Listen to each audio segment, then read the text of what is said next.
முதல்ல வரிசை எண், அடுத்தது தரவரிசை எண். இதுக்கு ரெண்டுக்கும் என்ன வித்தியாசம் அப்படின்னு பார்க்கலாம். முதல்ல தரவரிசை எண், அதாவது ஓவரால் ரேங்க், அதை பத்தி முதல்ல பார்க்கலாம்.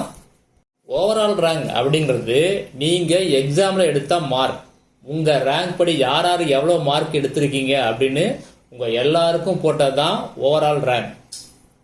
அந்த ஓவரால் ரேங்க் எதுக்கு போடுவாங்க அப்படின்னா, ஃபர்ஸ்ட் ஒவ்வொரு போஸ்ட்டுக்கும் நீங்க என்னென்ன ரேங்க் எடுத்துறீங்க எல்லாரும் அப்படின்னு உங்க ரேங்க் எல்லாம் ஃபர்ஸ்ட் போஸ்ட்டுக்கு போடுவாங்க. அடுத்தது கம்யூனிட்டிக்கு போடுவாங்க. அப்புறம் ஒவ்வொரு கேட்டகரிக்குமா போடுவாங்க.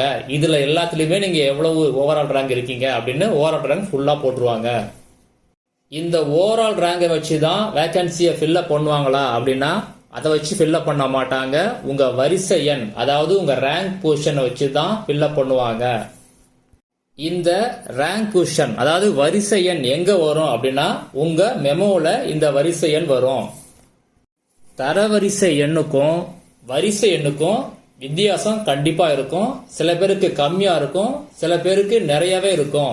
ஏன் இந்த வித்தியாசம் வருது அப்படின்னு பார்க்கலாம்.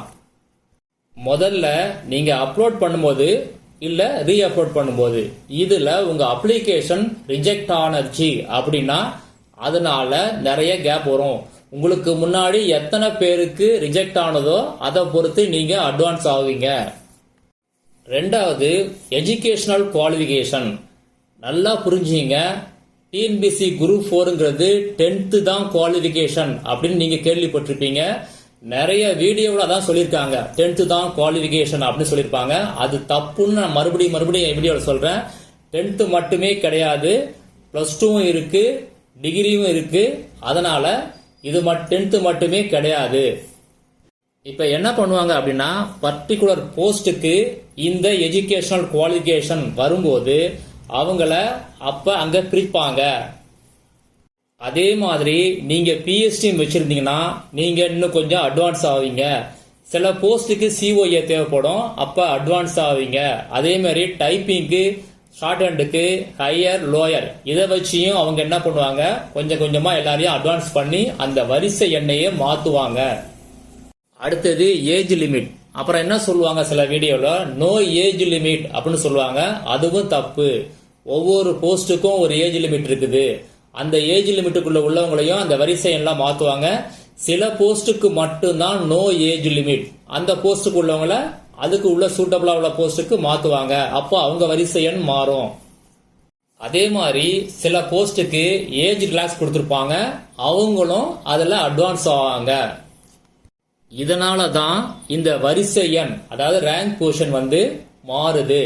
இந்த ரேங்க் பொசிஷனை வச்சு தான் உங்களுக்கு கவுன்சிலிங்கே நடக்கும்.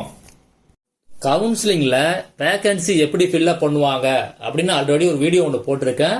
இருந்தாலும் இதில் மறுபடியும் அதை பார்க்கலாம்.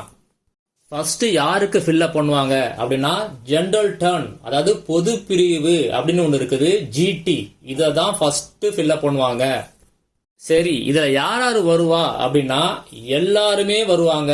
ஸ்பெஷல் கேட்டகரி, ரிசர்வேஷன், எல்லாமே பிஎஸ்டிஎம் உள்ளவங்க இல்லாதவங்க எல்லாமே அந்த ரேங்க் பொசிஷன் வச்சு ஃபர்ஸ்ட் அதுல வருவாங்க.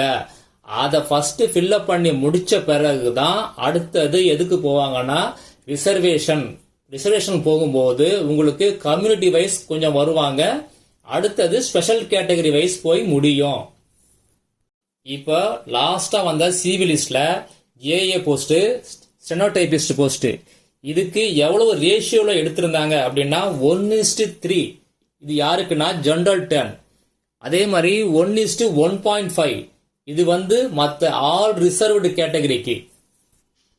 இப்ப இந்த 10 பேரும் எலிஜிபிள் ஆயிட்டாங்க அப்படின்னா மீதி 20 பேர் என்ன பண்ணுவாங்க அப்படின்னா அடுத்த கேட்டகரிக்கு வருவாங்க. அதாவது என்ன ரிசர்வேஷன் கேட்டகரி இருக்கோ அதுல ஃபில்அப் ஆவாங்க. அப்படி அவங்களுக்கு சூட்டபிளான அந்த போஸ்ட் இல்லைன்னா அவங்க அதுல செலக்ட் ஆக மாட்டாங்க, அடுத்த ஆள் வருவாங்க. இப்ப இந்த ஜிடிலேயே உங்களுக்கு எல்லா கம்யூனிட்டியும் ஃபில்அப் ஆயிடும், ஸ்பெஷல் கேட்டகரி எல்லாமே ஃபில்அப் ஆயிடுவாங்க. சரி, அதுக்கு பிறகு ரிசர்வேஷன் வருவாங்க. இதுதான் நிறைய பேர் சொல்றீங்க, ரிசர்வேஷன் என்னைக்கு ஸ்டார்ட் ஆகுது அப்படின்னு சொல்றீங்க. அது என்னைக்கு வேணாலும் ஸ்டார்ட் ஆகலாம், முதல் நாளே ஸ்டார்ட் ஆகலாம். எப்படி ஸ்டார்ட் ஆகும் அப்படின்னா, ஜிடில அவங்களுக்கு தேவையான லொகேஷன்ல போஸ்டிங் இல்லை அப்படின்னா அவங்க ரிசர்வேஷன்ல உள்ள போஸ்டிங் அந்த இடத்துல இருந்துச்சு அப்படின்னா அவங்க அன்னைக்கு அந்த போஸ்டிங்கை ரிசர்வேஷன்ல கண்டிப்பா எடுக்கலாம். இதே மாதிரி ஸ்பெஷல் கேட்டகரியும் முன்னாடியே எடுக்க வாய்ப்பு இருக்குது. டைபிஸ்டை பொறுத்த வரைக்கும் ஜிடியை பொறுத்த வரைக்கும் அதே 1:3 தான். ஆனா ரிசர்வேஷனை பொறுத்த வரைக்கும் 1:2. ஜேஏ போஸ்டுக்கு 1:1.5 இருந்துச்சு. ஆனா இதுல 0.5 இன்க்ரீஸ் பண்ணிருக்காங்க டைபிஸ்டை பொறுத்த வரைக்கும். ஏன் அந்த மாதிரி இன்க்ரீஸ் பண்ணிருக்காங்க அப்படின்னா நிறைய பேருக்கு ஜேஏ போஸ்ட்லயும் இருக்கும் டைபிஸ்ட் போஸ்ட்லயும் இருக்கும். அவங்க ஜேஏ செலக்ட் பண்ணிட்டாங்க அப்படின்னா டைபிஸ்ட்ல உங்களுக்கு வேகன்சி அதிகமாயிடும், ஆள் கம்மியாயிடுவாங்க. அதுக்காக என்ன பண்ணிருக்காங்க அப்படின்னா 0.5 இன்க்ரீஸ் பண்ணிருக்காங்க. ஆனா இந்த டைம்ல என்ன நடந்திருக்கு அப்படின்னா ஜேஏல நிறைய பேர் ஆப்சென்ட் ஆயிருக்காங்க. அநேகமா மேக்சிமம் எல்லாருமே அவங்க டைபிஸ்டுக்கு நல்ல போஸ்ட் எடுக்கிறதுக்கு கண்டிப்பா வருவாங்க. குரூப்ல ஆல் இஸ் வெல் இவங்க என்ன கேட்டிருக்காங்க அப்படின்னா டைபிஸ்டுக்கு கம்யூனியல் ரேங்க் விடல அப்படின்னு சொல்லியிருக்கீங்க. கம்யூனியல் ரேங்க் தான் அந்த 1:2ங்கிறது கம்யூனியல் ரேங்க். அடுத்தது கட் ஆஃப் மார்க். இதை பத்தி சில பேர் கேட்டிருக்கீங்க. கட் ஆஃப் மார்க்லாம் வேற ஒன்றும் கிடையாது. இந்த போஸ்டிங் எல்லாம் ஃபில்அப் ஆகி முடிச்ச பிறகு எந்தெந்த கம்யூனிட்டிக்கு எந்தெந்த போஸ்ட்டுக்கு எவ்வளோ மார்க் கட் ஆஃப் அப்படின்னு சொல்லி எல்லாரும் ஒரு லிஸ்ட் போடுவாங்க. ஆனா அது கரெக்ட் கிடையாது. இந்த கட் ஆஃப் மார்க் ஒவ்வொரு டைமும் மாறும். அதுவும் இல்லாம நம்பர் ஆஃப் வேகன்சியை பொறுத்தும் அது மாறும். கொஸ்டின் பேப்பர் டஃபா இருந்துச்சு அப்படின்னா கட் ஆஃப் மார்க் ரொம்ப கம்மியா இருக்கும். ஈஸியா இருந்துச்சுன்னா கட் ஆஃப் மார்க் அதிகமா இருக்கும். அதனால கட் ஆஃப் மார்க்கை பேஸ் பண்ணி நீங்க பிளான் பண்ண முடியாது. ஓரளவு சரி இவ்வளவு கட் ஆஃப் இருந்தா நமக்கு யூஸ்ஃபுல்லா இருக்கும் அப்படின்னு நீங்க பிளான் பண்ணீங்க, அவ்வளவுதான். சில பேர் சொல்லிருக்கீங்க எனக்கும் என் ஃப்ரெண்டுக்கும் ஓவரால் ரேங்க் ஒன்னதான் இருந்துச்சு, ஆனா இப்ப ரேங்க் பொசிஷன் மாறி போச்சு அப்படின்னு சொல்லிருக்கீங்க. கண்டிப்பா மாறும். ஏன்னா நிறைய வேரியபிள் ஃபேக்டர் இருக்குது.